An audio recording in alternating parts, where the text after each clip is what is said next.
See a couple of folks starting to pop into the room here. Hello, good afternoon, happy Tuesday, Hump Day Junior, I like to call it. We are back, we're better than ever.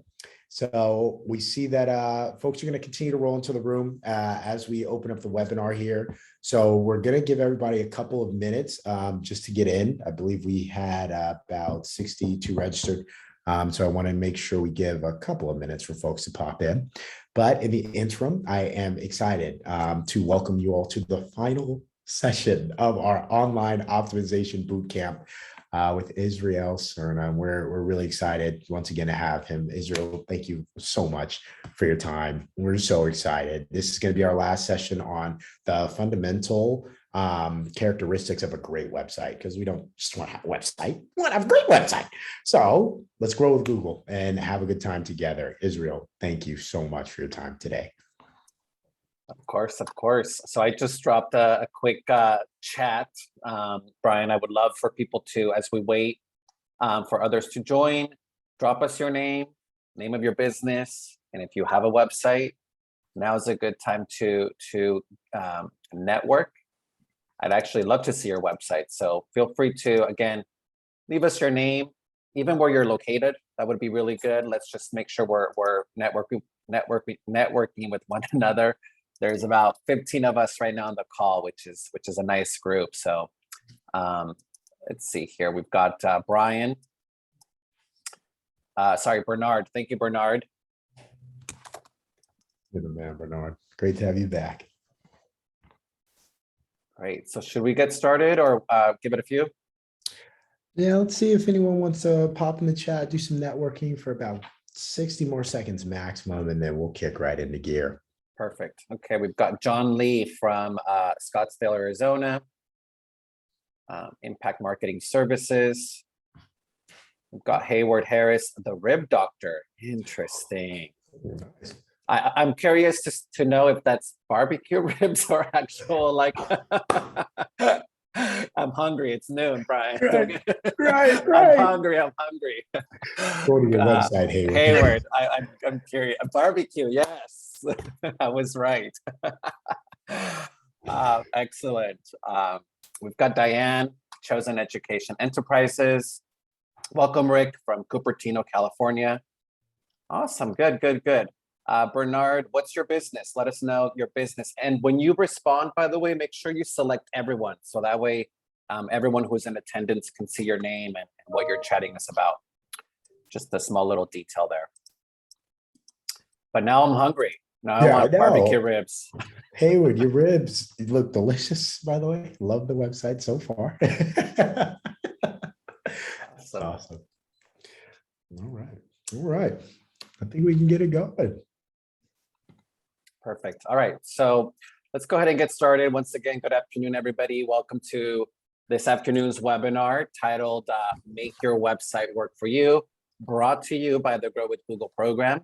For those of you that are not familiar with the Grow with Google program, I'll share with you once again that this is an initiative by Google for Google to help entrepreneurs like yourself by offering online trainings, just like this webinar, and then free digital tools like the ones you're going to learn about today. So today we're going to learn about how to create a website that supports your business goals. Okay, so this isn't, you're going to hear me say this throughout the webinar, this isn't about just publishing a website and forgetting about it, right? Publishing a website is probably going to be one of the more important things you can do for your business. So whether you're launching a new website or looking to spruce up an old website, this workshop is going to help you understand what is it that Google looks for? What are the characteristics of a great website? Okay. I can't continue without thanking our wonderful host, for having us and hosting this webinar. As you know, this was a webinar series. We partnered with my friend and colleague Joan from Jazzy Pen Communications, who is also a constant contact solution provider. It was a robust webinar series. So we're super, thankful for this opportunity. On your screen is basically the 4 webinars. Now, today would mark the 4th webinar of this series. And these are going to be available on demand. So be on the lookout for the follow-up email, which is going to include a link where you can not only get access to the recordings, but my understanding is you can get access to the PowerPoint presentations. So make sure to look for that email post-webinar.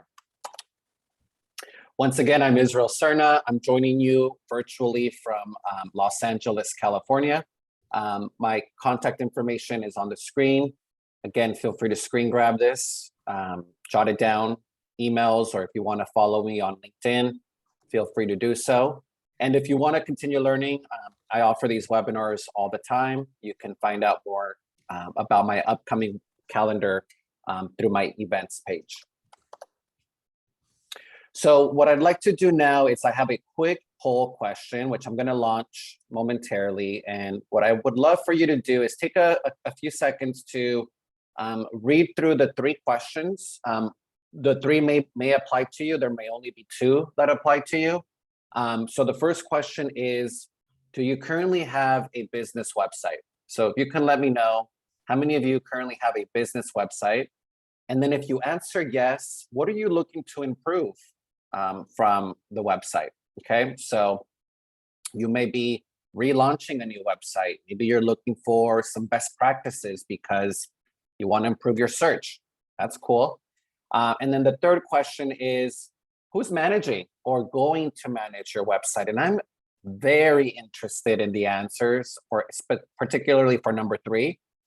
And I'll share more why once I close the poll. So again, 3 quick questions.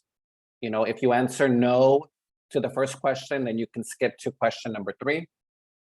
So again, do you currently have a website? If you answered yes, what are we looking to improve? What's going on? Why, you know, what brought you to today's webinar? And then 3, who is managing who's going to or currently managing your website? So I'm going to give it a few more seconds just to let some of the folks who just joined answer. Again, there's no right or wrong answer, by the way. And I'm going to go back just to look at Cynthia Holmes. Welcome back, Cynthia. Chantrace from Mesa, Arizona, photography and humanitarian. Ooh, very cool. Very cool. All right, let's go ahead and close the poll and see what you guys have to say. So, oh, wow, this is impressive from the get-go. So 93% of you already have a business website. That's amazing. That makes me really happy. And then 7% of you are working to create one. So you're already great start. And then for answer number 2, what are you looking to improve? So the majority of you are here because you want to learn best practices. 27% of you feel like your website needs to be spruced up. For those of you that answered that your website needs to be spruced up, I'm curious, like, what do you feel needs to be, what in particular do you feel needs to be spruced up? I'd be curious to know what your thoughts on what that means. And then 13% of you are just relaunching a whole new website. So that's cool. And then the last question was, who's managing or going to manage your website? And this makes me extremely happy to see that 60% of you are managing your websites yourself. And then another 33% of you are managing it yourself, but also with an internal team member. And I can't tell you how happy this makes me feel, because for one, this lets me know that you have complete control over your website, that you can go in and update your website at any point, hopefully. It also makes me feel good because you have control over what your website says about you. And I think that's really cool. Now, there's another 7% of you that are looking to outsource this. And that's great too. Sometimes you're a team of one, and it's good to know when to take some of the projects on.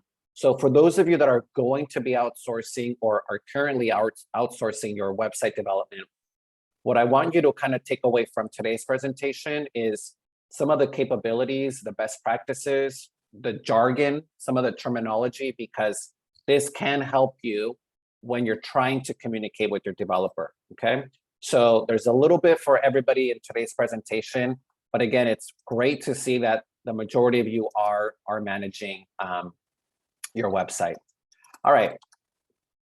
So let's start by talking about why it's important to have a web presence, okay? So today, more than ever, small businesses are being discovered by customers online and driving sales conversions through their websites. So if you've attended one of my webinars in the past, you've heard me talk about how well researched our customers are. This means that our customers are going online to research us. Our businesses, the way they may be conducting price comparisons and reading reviews. So your website, in many cases, may be your point of entry for a lot of businesses, which is why it's important for us to, one, have our customers be able to discover us online. And then once they do find us online, that they have all the accurate information about our businesses, okay? So in a recent research conducted by Google, we also learned that 40% of customers are going online to research the hours of operation of a business. So this is what I mean by, having a optimized, updated website. So today, at the very minimum, we're recommending that you update your profiles and optimize your websites to identify products, services, and operations that may, be affected by the reopenings, for example, of our businesses. So again, remember that our websites may be the new point of entry for our customers, and chances are that by the time a customer calls you or visits your brick and mortar location, chances are they may have already researched you, been on your website, and know a thing or two about your businesses, okay? So let's quickly review what web design is. And this isn't a branding course. What I want you to sort of take away from this is that, oftentimes when business owners or people think about web design, they often think about the overall template and the look and feel of that website. And that is the case, right? So they may be thinking about the graphics and the layout that appears consistently throughout the website, like what you're seeing here on the screen. But it's important to note that design is just one component of web design, okay? So within the graphic template here, okay, there are lots of common elements that appear on most websites. So things that you, as a consumer, are probably familiar with, but just subconsciously don't pay too much attention to.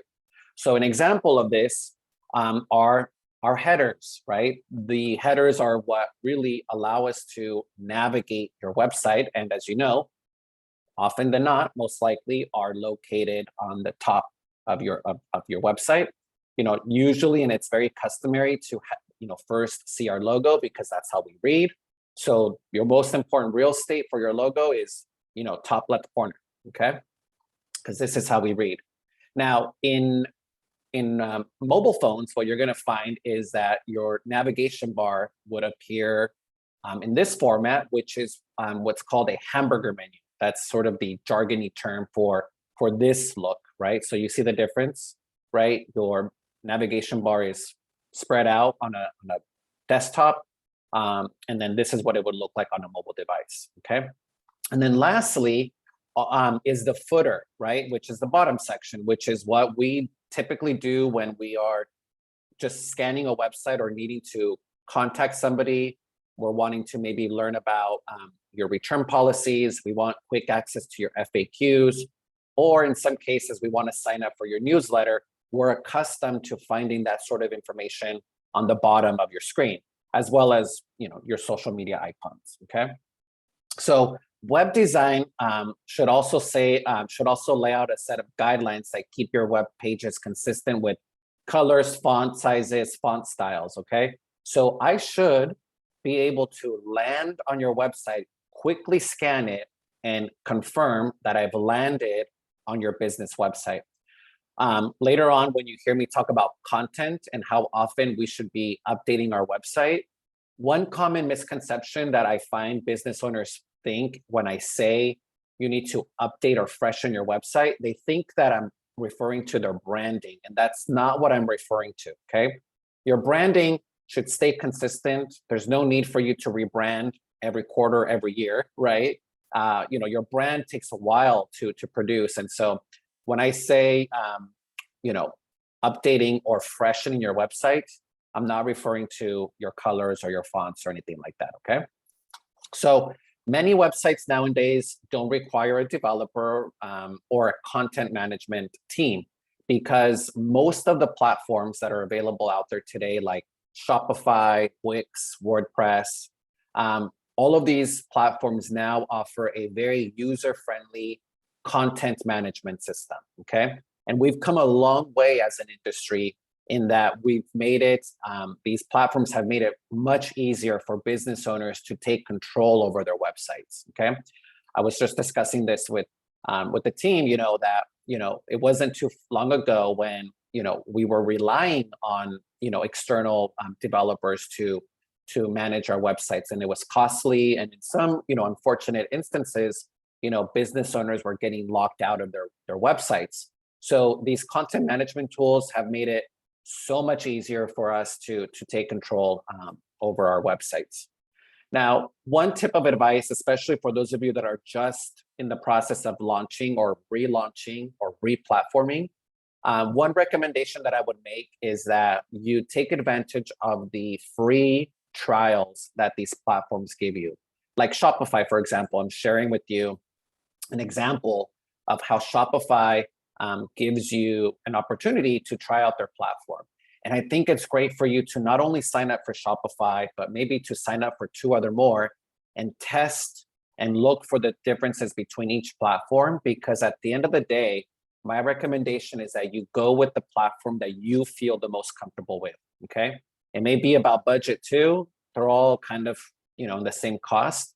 But the point of all of this is that you select and that you go with the platform that you feel comfortable logging into, okay? So that would be my only tip of advice is, take advantage of these free trials.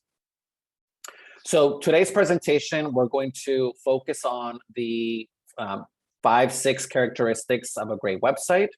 So a website is not all about an eye-catching design, as we mentioned. A great website, as we're going to learn, should be goal-oriented, which means is how will your site grow your business? It should also be search-friendly. So can search engines find your website? It should offer an easy and convenient experience for customers, okay? So for example, is it easy to use across all devices, okay? And then how often, when and how often should we be updating our pages and content, but also the importance of keeping our websites well organized, okay? So are they simple and easy to navigate? Is it easy for me to find something on your website? And then last but not least, that your website, we want to make sure that your website gains the trust of your customers. So what are we doing to protect them once they land on our website? Okay, so these are, things that we have to now consider, okay? So when creating a website, you have to start by first asking yourself, what is going to be the goal of my website? And there's going to be different goals for, depending on your business. But the one thing that I want you to keep in mind is that, realizing that it takes a lot of time and energy and effort to even publish your website. And I know that sometimes that alone, is exhausting for some people. But what I want you to know is that, once you publish it, it doesn't mean you're done, okay? It means that you're going to make an effort to continue to update your website. And we're going to talk about that throughout the presentation. So depending on your business and your business objectives, here are some of the things that, why a business or business owner would want to launch a website, okay? So first and foremost, you may want to launch a website to build brand awareness, okay? So that's definitely a top priority for a lot of people. Another may be to generate leads. We found a lot of businesses who closed during the pandemic didn't have a way to communicate with their customers. And so, all of a sudden, businesses that were relying on foot traffic had to find new ways to generate leads. And we saw a lot of businesses quickly launch websites during the pandemic because they were in a hurry. And that may be your situation. That may have been why you have a website today. And then that leads us to generating sales. A lot of businesses now want to experiment with selling online. So one of the objectives for you may be to launch an e-commerce store. And we're seeing that more and more. One other thing is to, having a website to keep customers engaged. So I actually have a loyalty background. And one of the things that loyalty programs can do for you is, be able to engage with customers in between purchases, okay? So, my question for you is, does your website have content or a way for you to be able to attract your existing customer and keep them engaged with your brand? So a lot of businesses may think of their websites as a tool for this, and this is great, especially if you have a loyalty program. Something that you may not be considering or may be considering is your website may be a great way for you to attract employees. And one of the obvious ways is that your website could be where you publish job opportunities. But the other, maybe not so obvious thing is that your website may also help a potential employee be able to learn more about your business, right? Employees these days, they want to be able to buy into a brand. They want to be able to see, what else are you doing in your industry? Are you an industry leader? Are you tied to any initiatives or organizations? Are you donating stuff? These are the things that a lot of employees are looking for these days. And they're also wanting to research you before an interview. So websites could be a great way for you to be able to attract employees. And then last but not least, websites could be a great way for you to offer customer support. And one of the more obvious ways to do this is through, a community board on your website or an FAQ section. And we're going to talk about frequently asked questions throughout the presentation. So I'd be curious, actually, before I move on, I'd be curious to know if you can identify with one or two of these things. If so, let me know in the chat. That would be great. And then somebody is asking if the slides and recordings will be shared, and we're going to be sharing that in the post follow-up. Okay, so it's important that, again, along with our goals, that we also think about our target audience. And one of the things is that oftentimes when we are developing our websites, we selfishly are developing the websites for ourselves. I see that happen a lot, okay? So the first thing that we wanna make sure that we do is that we remember that these websites are for your audience. They're for your customers. They should serve a purpose to them. I know as much as we want it to be a service for us, we want to make sure that first and foremost that this website provides value to your future customer and your existing customer. So the first thing you want to think about is, what is the purpose of my website? What am I going to be bringing to these existing customers and potential customers? And then most importantly, who is within your audience? So I would start with the niche audience and then slowly grow, because if you're thinking to yourself, everyone is my audience. And I know that we for sure want everybody to want to know about us. But I promise you, if you start to focus on a niche market and start small and grow organically, you're going to find better results and you're going to actually feel better about yourself because you're not going after a large group of people all at once, okay? And with that, we also want to make sure that you find a way to, measure the success of your website. So there are tons of ways for you to be able to do this.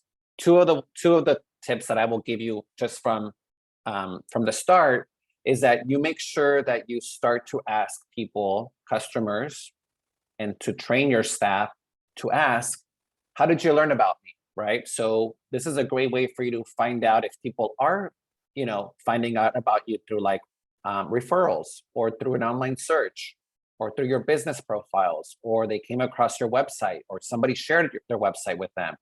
So I think, training yourself and your team to ask that question could be a great way for you to be able to do that. Now, the other one is through measuring your analytics. Okay, so before I move on, let me just quickly check the chat because I have a question for you in terms of your analytics. So how many of you who have an existing website are tracking your analytics on a regular basis? And then what are you doing with that data? Are you getting takeaways from this data? Maybe you're having a hard time understanding the data. That's fair too. But I'd be curious to know how many of you are tracking your analytics. And while you answer that, Thurman says, yes, I do, and I adjust due to it. That's perfect. Perfect. Sarah says, I don't understand it. I know there's a lot of data, Sarah, that can be a lot confusing. So Google offers a tool called Google Analytics. And I want to preface this by saying that Google Analytics is an external, it's a separate tool that Google offers. And I know that most platforms like Shopify, WordPress, Wix, those do provide analytics, right? So they are going to give you, they're going to measure your traffic and all that good stuff. Google Analytics is actually something external, and it actually takes the analytics to a whole new level. So with Google Analytics, you're going to have the ability, for example, to learn which search terms and sources are driving the most traffic, okay? So what are people typing in to find and discover your website? So you're going to hear me talk about keywords, right? So the keywords are what people type in the search to find and discover your business. You're also going to be able to see demographic information and be able to identify who potentially is your more profitable customer. So this is particularly important because it may help validate or debunk information about your audience. It's also going to help you understand, what are people consuming when they do land on your website? Are they downloading that white paper? Are they watching your videos? Are they adding things to your shopping cart and then abandoning that shopping cart? So, being able to engage and then gauge what people are doing on our websites it's super valuable. And then last but not least, to be able to evaluate which channels are driving the most conversions. So with Google Analytics, you're going to be able to, for example, see if somebody comes to your website from like one of your social media platforms or from your Google profile or from like a Google ad. What happens after they land, and Google's going to be able to measure whether or not they converted. And conversion can mean a lot of things, by the way. I think oftentimes when we think about conversion, we think monetary, but conversion may be that they signed up for your newsletter.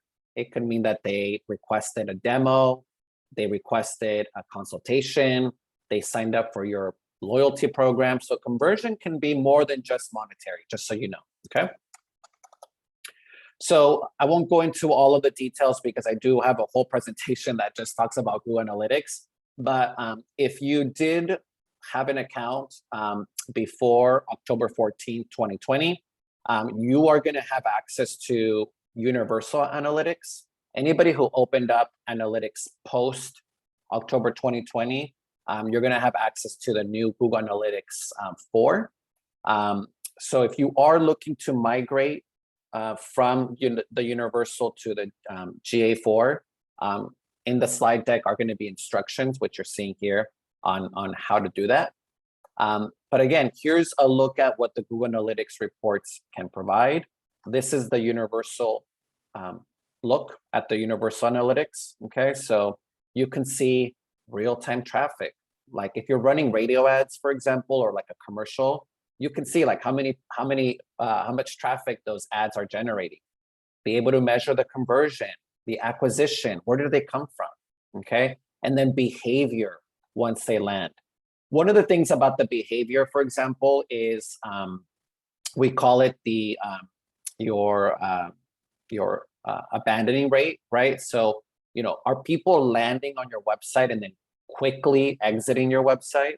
So if you have a large abandoning rate, it may mean that people are landing on your website and maybe are having a hard time navigating your website and they're getting frustrated and then just leaving your website altogether. So you're going to want to pay attention to those things, and that's the sort of intel that the analytics can provide you. So here's a look at what it would look like under the new format. So, it's really just a restructure, nothing major, but if you are interested in moving to the new one, like I said, the slides are going to have instructions. And then if you don't have a Google Analytics account, the key thing to this is creating a Google Analytics account and then making sure that you connect it to your website so that Google Analytics can start to track the traffic on your website, okay? All right, let's talk about the good stuff now, right? Which is, once I have a website, Israel, how can I make sure that Google shares my website? What can I do to make sure that my website appears on the top search results, right, of an organic results page? So let's go ahead and dive into this. Just know that search engine optimization, or SEO, I could offer a whole presentation on this. What I want to do today instead is I want to share with you some best practices that are non-technical that you can quickly implement or consider when you are creating or updating your website, okay? So first, let me remind you that we're all online. We're all searching for your businesses online. And one statistic that I want to share with you is that from 2020 to 2021, okay, Google search data shows that there was 100% increase for searches that included the words near me, okay? So whether that was, Thai food near me, or tailor near me, or, insert the product or service that you offer and then near me. So what this should tell you is that people are looking to shop local. They're looking to shop small more than ever. So if you feel like there's this fear of you maybe feeling the pressure of like competing with Amazon, things like that, those are taking place, but at the same time, there's a conscious effort by a larger group of people that are also looking to shop locally, okay? So for people to be able to discover you though, they need to be able to find you online, okay? So if they can't find you online, then how are they going to buy from you? So that's the biggest thing that you need to remember is, if you want to leverage that local, consumer that wants to shop local, is you want to make sure that you appear online. So on the screen is what may look like a very familiar page to you, which is the Google page, where we go daily, hourly, minute by minute to go and do and conduct searches, okay? So here, we're just showing you all of the ways in which your business can appear on the Google search results page, okay? So if I were to type in Stasia's Bakery under the search query, as you know, I could potentially appear as a text ad if I'm running Google Ads, okay? I could also appear within the organic results page. And this is where we want to focus our time and energy, because it's not going to cost us anything to appear in the organic search results, but we want to make sure that our websites are optimized so that Google does allow for our websites to show up here. And then last but not least, your business could also appear in the form of a Google business profile. We did give a workshop on this topic. So if you haven't yet claimed your business profile on Google, I'm going to highly encourage you to go watch the recording, because we did cover all of the steps to be able to claim and verify your business profile on Google. So let's talk about behind the scenes, so that way you could understand how your business can appear on Google search results, okay? So my analogy in all of this is to think about, well, first, let me pause and remind everybody, okay, that Google is not the internet, okay? Google is a search engine tool that scans the internet to find answers to our questions, to our queries, okay? So again, Google is not the internet, okay? Its intention is to be able to find answers to our questions, okay? So think of it as like a huge library, okay? So instead of books, this library is full of thousands and thousands of websites, okay? And we would normally walk into a library, more likely than not, go to a librarian for help to go find a book that we're looking for, right? The librarian would point us to either the aisle, or maybe even walk us to the section, or maybe even walk us to the book, right? So Google does that, but with websites. But what Google does is it takes it one step further, because Google, unlike a librarian, Google would have already read that book, okay? And Google will know exactly what page of the book is the answer to the question that you have, okay? So Google, in order for Google to do this, Google is constantly scanning our websites to make sure that it has the latest and greatest information and the latest and greatest pages from our website, okay? So once Google scans our website, it's going to index our website so that when a query or a search query comes up relating to our business, it's going to know to bring up that website, okay? So again, Google's job is to scan our websites, to understand our websites from beginning to end, so that way it knows when to show our websites. Now, beyond this, Google has hundreds of other signals that it's going to consider, okay? But I'm going to point out just 3 of the signals that are most important when it is determining whether or not to show your business, okay? So give me one sec while I take a sip of water. So the top 3 signals that you should consider or that Google considers is the location of the search query, okay? So a search query for yoga pants for Israel in LA, it's going to be very different for somebody in Arizona because Google's going to consider my location and it's going to sort of think of it this way. It's going to find a source that's nearest me unless I put in a location, okay? The second thing that Google's going to consider is how recent was your website updated. So this is why having a fresh website is really good because Google's going to know you've updated it. There's something new, right? So when was the last time this website was updated? If Google sees that the last time your website was updated was 4 years ago, it's going to maybe doubt whether or not you're in business or whether your website is functioning because it hasn't been updated, okay? Then the third thing that Google's going to consider is how well known your website is, okay? And that's basically a better way to understand this is, are there other websites pointing back to your website? So for example, if you have a social media profile or a YouTube channel, this is why we're always saying it's important for you to constantly promote your website because Google likes when there's external traffic visiting your website. This tells Google that you're popular, like, oh, wow, there's all this external website coming in. There must be something good in there in that website. So again, location, freshness, and how well known your websites are just some of the bigger key things that Google considers when it's ranking your website, okay? Other things that Google's going to consider are the load time of your website. So on top of all of this, we're impatient. we want to get to your website and we want to find and make sure that your website loads fast. Because if your website takes a long time to load, we're going to get frustrated and we're going to abandon the website, okay? The second thing that it's going to consider is how useful the content is, right? So are you publishing original content, okay, to your website?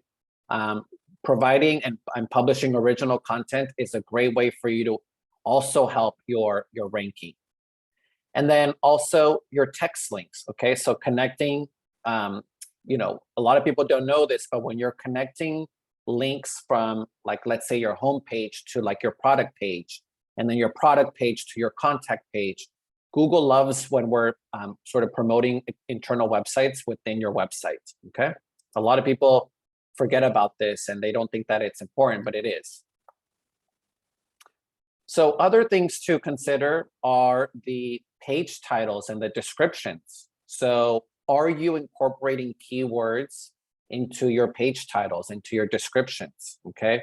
So keywords, by the way, when we talk about keywords, what we mean is that as a business, we recommend that you keep a list of 10 to 15 keywords or 20 to 25 search phrases that you're going to incorporate into your marketing and into your website so that Google starts to recognize those keywords with your business.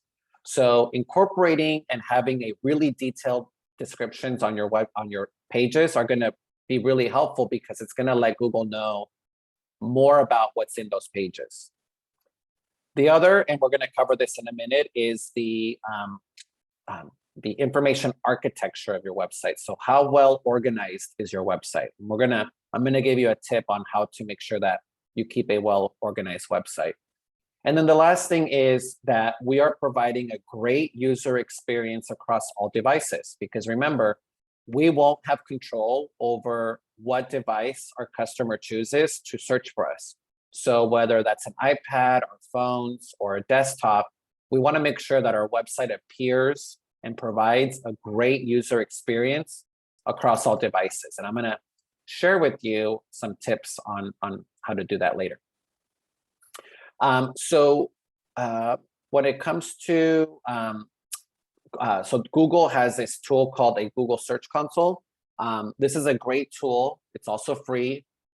Basically what this is going to do is it's basically like having a webmaster helping you with your website. What it's going to do is it's going to help you identify the search terms that people are using to find your business. You can also use the Google Search Console to report any new content on your website. So if you have a blog, for example, or if you have a new product page, you can actually get ahead of the Google bot by actually just going directly to Google and saying, Google, I have a new website. Here's the link.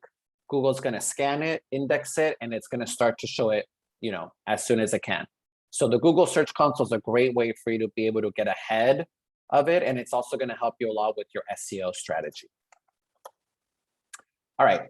So we want to make sure that our websites are convenient. Okay. This is particularly important post-pandemic because there's a lot more online shoppers than there were pre-pandemic. But we're also now looking for other things from your website, okay? So these are just some of the things that we are either as consumers expecting from your website or looking to have from your website, okay? So to begin with, a responsive design. This basically means that your website optimizes to fit the screen across all devices. And the good thing about this, about these platforms that are available now, like Shopify, Wix, and WordPress, is that I would say probably 99% of these platforms offer templates that are mobile responsive so that you don't have to worry about that. But it's still a good idea for you to actually check to see how your website does appear across all devices in case you haven't, okay? We're also looking for a personalized experience. So in a minute, you're going to see that when we are shopping online, we love to see when a business also recommends similar products or complementary products. We're also seeing that even though this was a trend that started during the pandemic, a lot of consumers do actually like curbside pickup. So the key thing here, especially for those of you that are maybe feeling a little bit anxious about, well, is everybody going to go online? Are we just exclusively online? Just know that there are going to be cases where your customer's experience is going to begin online, but it's going to end offline. And curbside pickup is a great example of that. Somebody may go to your app, they may go to your website to order something, but they're going to pick up in store or curbside. So, we're not seeing a 100% switch yet, okay? So we want to make sure that some of these trends that popped up during the pandemic, we know and we recognize that some of these are here to stay for a while. All right, let's move on. We talked about responsive design. I won't go into too much detail on this. My biggest tip for you is, confirm what type of experience you are providing. And I'm going to share with you, there's a tool that Google offers called Test My Site. I'm going to talk about that as a resource, but basically Test My Site is a great way for you to let Google scan your website, and it's going to rank your website and tell you, one, does it have a fast load time? What type of experience does it offer? And it's actually going to give you tips on how to improve the experience of your website.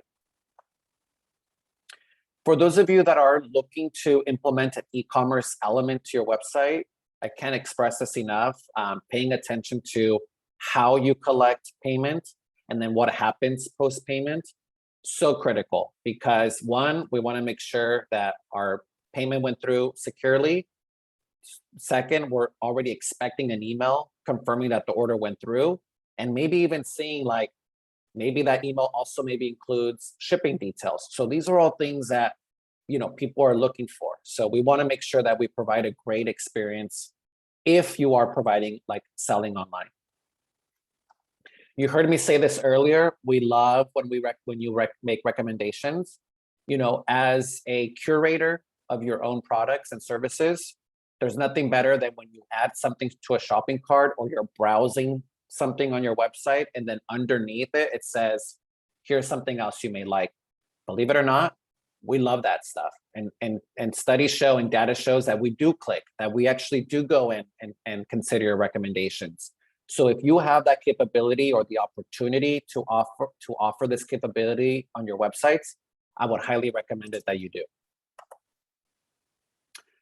So again, just to recap, you know, curbside pickups, we love these. We want to make sure that we make it fast and flexible for those that are shopping online. Also, you know, we're seeing this a lot more on websites is, and I know it says virtual consultations here, but even beyond virtual, we're seeing a lot of chat boxes appear on your website. And I love these because it's a great way to offer customer support by enabling a chat box on your website. So I would encourage you to do that because it's also going to help you with some of that, what the customer support questions that may be coming through. So again, Test My Site is a great resource. Google will provide you with a report on your load time and then make recommendations on how you can improve the load time of your website. So again, here, it's pretty fast and easy. You enter your URL, you hit submit, and then Google will send you a report with all of the improvements it's recommending. Okay. All right, let's move on to the next section. We've got about 10 minutes, and I'm going to talk to you about keeping an organized website. So first thing first, if you are starting or revamping your website, I recommend that you start with an information architecture plan. I know it sounds very technical. It's not really. What it is I usually do these like on a PowerPoint or a Word doc. Basically, you're just outlining the experience, right? Like, okay, so we know we have to have a homepage. We know it's highly recommended that you have an About Us page, that you have a product section, and then a contact. So this is at minimum what we recommend, okay? So don't overwhelm yourself with adding pages just to add pages. If you are just wanting to get something online and you want the basics, we're saying homepage, have an About Us page, a section for your products, and then a contact page, okay? So this is what we're saying at minimum. Now, to sort of elevate your website a little bit more, again, here's an example of what we think is a great example of a great website, mostly because you heard me say earlier that page titles are so important. So if I were into quilting, I would be able to land on this website quickly, obviously see the images, know that I've landed on the right page. But what I love about their navigation bar is that it's straight to the point. It's incorporating keywords, it's incorporating industry terms that are going to, you know, help that consumer find what they're looking for. I also love that they've incorporated a search section. Believe it or not, people love to search websites. And what I like about that from a business owner perspective is on the back end, you're going to be able to see like, what are people searching for once they land on my website? You may be able to find that there's a particular product that people are coming for, or a particular color that people are searching for. So this search on your website, if you have the opportunity, I would enable it because it can give you additional data about your website, okay? Now, as your business grows, as you want to maybe expand on your websites, again, don't overwhelm yourself, start small, and then add pages accordingly. You know, you can start to think about maybe the content that you want to add to your website, okay? One thing that I would recommend, by the way, is I know that these four, the homepage, the About Us, the product page, and the contact page are important. But if I were to add like a fourth critical page, I would add the FAQ section to your website, okay? So when it comes to content, because you've heard me say this now a couple times, one thing that I want to make sure that I clarify is that when we say upload useful content to your website, we're saying that it's not just text or words, because obviously those are important, but oftentimes we forget that images and videos are also content. White papers, videos, FAQ pages, this is all content. So these are just some simple ways for you to be able to keep your website fresh, is by adding a gallery of images, but make sure that those galleries have detailed descriptions, that those images are the right size. Videos, we love videos. Especially if you have like a product or service that requires assembling, tutorials are a great way for you to have useful content on your website. So again, content is just more than words. It's images, it's videos, it's FAQ sections. If you are wanting ideas about topics or content, one tool that Google offers is called Google Trends. And Google Trends allow you to enter keywords and check the popularity of those keywords. So this is also a great way for you to be able to build your keyword list and to make sure that the keyword list that you have does incorporate keywords that are popular, that are actually being used. And I'll give you an example of that. I spent a few years in the coffee space, working for the Coffee Association. And, most people would say we were coffee snobs, perhaps, right? But, we took a lot of pride by saying, oh, we love specialty coffee. We love, roasted coffee, freshly roasted coffee, right? But the reality is, and we knew this, that there was only a small segment of the industry that actually typed in specialty coffee. Most people were probably typing in gourmet coffee or dark coffee or, whatever it was. So, there could have been a really good point for us to come to Google Trends and compare, different keywords with one another. So here, for example, you're seeing that they're comparing the terms jam and jelly. And what we find is that a lot more people are typing in jelly than they are typing in jam. So Google Trends is going to give you an opportunity for you to check the popularity of these keywords, but it's also going to tell you where these keywords are being used. So geographically, right? I don't know, maybe people in the South use jam versus jelly. That may be important for you to know if you're launching campaigns targeting different, areas of the country. So Google Trends can help with the keywords. It can help you with that, but it can also help you discover new content if you're sort of kind of stuck. Okay. There's lots to say about security. Again, most of these platforms that are out there, offer, security, which is thankfully one less thing we have to worry about. But if not, I would definitely double check with your platform to see, what are they offering for the checkout process? Is it secure?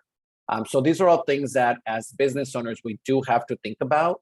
But also know that these platforms that we're on, they're used to this already. And I would probably bet you that there's a section on their website or maybe within your accounts that talk about the security. Again, just a reminder to make sure that we're offering that. A couple of things that you could do as well is for your websites to help improve your websites and just to build the trust with customers is one, take advantage of what we call as the trust economy. Okay, so the trust economy basically means that we do rely on strangers now, not just cousins, aunts, and uncles for referrals. Okay, which means that reviews and ratings are key. We love these. People are going online to read other people's reviews. We are paying attention to the ratings. Okay. And, we are paying attention to if you have customer support, can we reach you? Are you just an email? Are you a phone call away? Are you a message away? We want to be able to feel trusted and supported.